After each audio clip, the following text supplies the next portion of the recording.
Que se passe-t-il quand nous ressentons quelque chose directement lié à un acte de consommation? Dans ce cas, nos émotions sont-elles encore les nôtres? Je m'explique.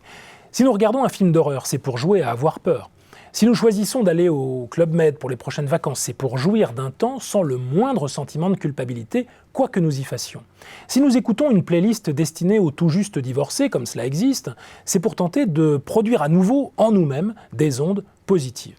Cela étant, il est pourtant communément admis qu'au fond, seules nos émotions nous appartiennent en propre, et seules nos émotions, authentiquement éprouvées, nous permettent de nous reconnaître nous-mêmes. Si je ris ou si je pleure, si je suis triste ou joyeux, j'assume par définition que c'est bien moi qui ressens les nécessités de ces états. Ma vérité est ce que je ressens au plus profond de moi-même, mais comme le montrent ces exemples, nous ne cessons en réalité de coproduire des affects, téléguidés que nous sommes de plus en plus par des offres commerciales ou médicales qui intensifient en nous-mêmes des sentiments qui finissent par ne plus être tout à fait les nôtres.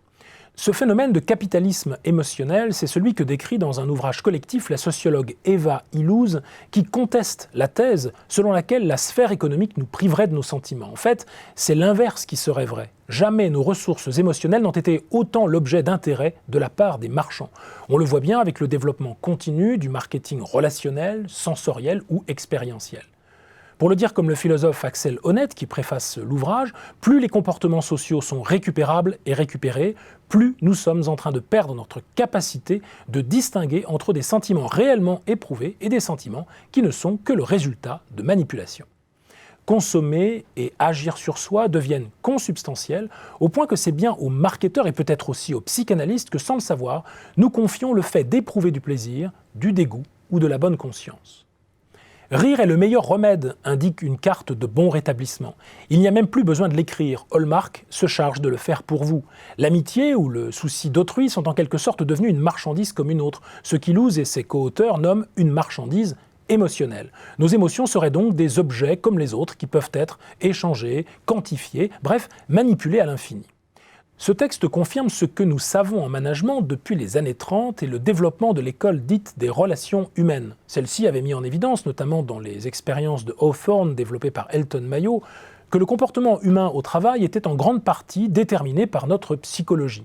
Tout se passant comme si les émotions étaient une compétence plutôt qu'une expérience personnelle.